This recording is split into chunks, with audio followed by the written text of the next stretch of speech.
বাংলাদেশের যে আলেম মিম্বার থেকে ইসকনের বিরুদ্ধে আওয়াজ তুলেছে, তাকে যারা অ্যারেস্ট করে, তাকে যারা গুম করে আটকায় রেখেছে, উদ্দেশ্য ছিল পঞ্চগড় দিয়ে ওনাকে প্রচার করে দেওয়া হবে। ৭৫ বছরে একজন হিন্দুর ফাঁসি বাংলাদেশে হয়েছে, চিন্ময় কৃষ্ণ দাস। সেই সময় আমার আলিফকে খুন করা হয়েছে, এখনো এটার কোনো বিচার হয়নি। ইসকন বন্ধের ব্যাপারে ১৯৭২ সাল থেকে শুরু করে ২০২৫ সাল পর্যন্ত যদি আপনি লক্ষ্য করেন, এই সুদীর্ঘ ৭৫ বছরে ১৯৭২ সাল থেকে শুরু করে ২০২৫ সাল পর্যন্ত সুদীর্ঘ ৭৫ বছরে একজন হিন্দুর ফাঁসি বাংলাদেশে হয়েছে, বিচারিকভাবে এটার প্রমাণ কেউ দিতে পারবেন না। তাহলে হিন্দুদের শাস্তি হয় না এই দেশ। এবং আমরা দেখেছি বাংলাদেশে দুধ কলা দিয়ে কালসাপ এমন ভাবে পোষা হয়েছে, বাংলাদেশের হিস্ট্রি আমাদেরকে বলে দিচ্ছে। আমরা এই দেশে দেখতে পেয়েছি বাংলাদেশে ৩৬ কাঠা জমি তাদেরকে ১ লক্ষ টাকার বিনিময়ে ইসকনকে দেওয়া হয়েছে রাষ্ট্রীয়ভাবে।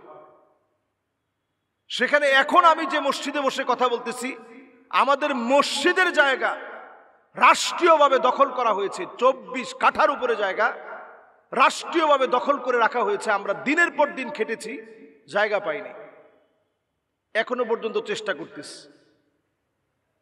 বাংলাদেশের যে আলেম মিম্বার থেকে ইসকনের বিরুদ্ধে আওয়াজ তুলেছে, তাকে যারা অ্যারেস্ট করে, তাকে যারা গুম করে আটকায় রেখেছে, একটা অ্যাম্বুলেন্সে করে তিনি হাঁটতে গিয়েছিলেন। এই যে মজু খান আছে, আপনারা জানেন টঙ্গীতে যে মজু খান, এই মজু খানে তিনি সকালবেলায় হাঁটতে গেছেন। দেখেন আমাদের দেশটা আমরা কোথায় নিয়ে যাচ্ছি। এই হাঁটতে যাওয়ার সময় ওনার অপারেশনের জায়গার ভিতরে আঘাত করে একজন আলেমকে মেরে অপারেশনের জায়গার মধ্যে আঘাত করে এরপরে বাস চলে গেছে। অপারেশনের জায়গার মধ্যে আঘাত করে তাকে অজ্ঞান বানায়া অ্যাম্বুলেন্সের ভিতরে নিয়ে চলে গেছে। উদ্দেশ্য ছিল পঞ্চগড় দিয়ে ওনাকে প্রচার করে দেওয়া হবে, ভারতে নিয়ে ওনার উপরে জুলুম করা হবে। এর আগে অনেকগুলো চিঠি ওনাকে দেওয়া হয়েছে, যেই চিঠিগুলোর ভিতরে ছবির মধ্যে স্পষ্ট দেখানো হয়েছে যে আপনার গলা কাটা হবে। আপনি মিম্বারে বসে বলবেন আধিপত্যবাদের বিরুদ্ধে কোনো কথা নাই, মিম্বারে বসে আপনি ছেলে মেয়ে, হিন্দু ছেলে মুসলিম মেয়ের সঙ্গে প্রেম করবে, ওইটার বৈধতা আপনি মিম্বার থেকে দিবেন। একজন আলেম জালেমের সামনে চুপ হতে পারে না, জালেমের সামনে কোনোদিন মাথা নত করতে পারে না। হিন্দু আধিপত্যবাদ আগ্রাসনের বিরুদ্ধে তিনি যখন কথা বলেছেন, তারা দেখবেন সংখ্যালঘু সংখ্যালঘু বলে, অথচ সংখ্যাগরিষ্ঠ মুসলিমের বাংলাদেশে আপনি দেখেন আলেমকে কোথায় পঞ্চগড়ে উঠায় নিয়ে শিকল দিয়ে বেঁধে রাখছে। ওনার শরীরের মধ্যে কাপড় চোপড় নাই, ভয়ে আতঙ্কে তিনি কথা বলতে পারতেছে না। আলেম ওলামা সেখান থেকে উদ্ধার করে ওনাকে নিয়ে গেছেন। এখনো পর্যন্ত কোনো অ্যারেস্ট দেখানো যায় নাই।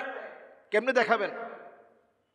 নবী সাল্লাল্লাহু আলাইহি ওয়াসাল্লাম হাদিসের মধ্যে বলছেন, আকাল্লুহুম ফিকহান, যারা বুঝের ক্ষেত্রে অপরিপক্ক, এরা যদি ক্ষমতায় বসে নানা ধরনের বিচ্যুতি ঘটবে। আমার কাছে পরিষ্কার মনে হচ্ছে কম বুঝের লোকেরা যখন এগুলো নিয়ে তালবাহানা করেন, তখন তালবাহানা জাতি কিন্তু বুঝে যায় যে আশামনির বিষয়ে অ্যারেস্ট করলেন, 2 জনকে অ্যারেস্ট করছেন, এই 2 জন খিলখিলে হাসতেস, পুলিশের সাথে হাতে হাত দিয়ে হাসতেস।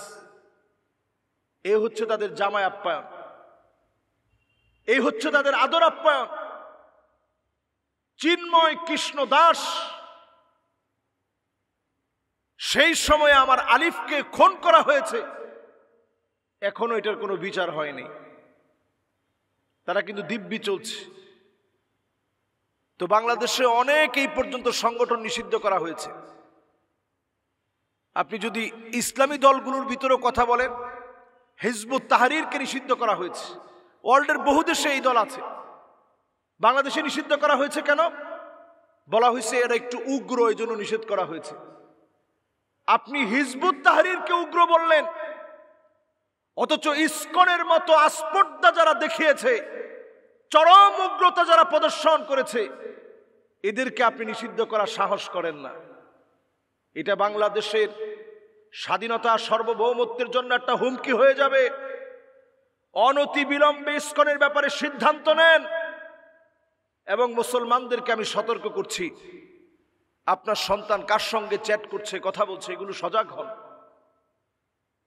আজকে পরিকল্পিতভাবে মুসলমানদের বিরুদ্ধে তারা একটা যুদ্ধ চালাচ্ছে।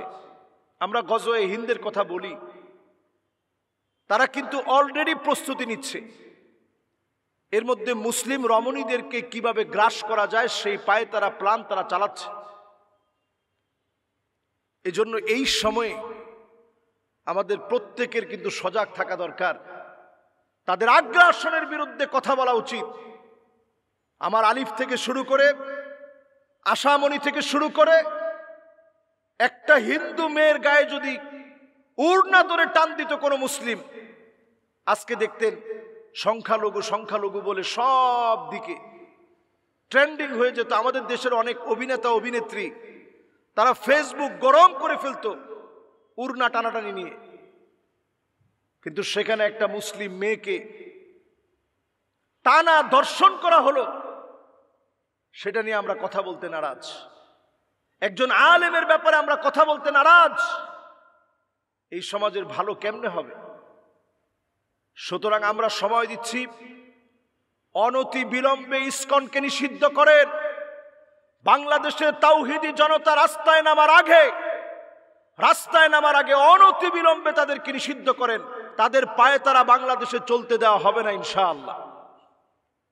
আল্লাহ রাব্বুল আলামিন আমাদের সবাইকে অমুসলিমদের আগ্রাসন, তাদের চক্রান্ত বোঝার এবং এগুলো থেকে বের হওয়ার আল্লাহ রাব্বুল আলামিন হিম্মত দান করুক। প্রত্যেক খতিব যেন তাদের মিম্বার থেকে ইসকনের বিরুদ্ধে, ভারতীয় আধিপত্যবাদ আগ্রাসনের বিরুদ্ধে যেন কথা বলতে পারে। এই হিম্মত, এই জ্ঞান যেন আল্লাহ তাআলা দান করেন।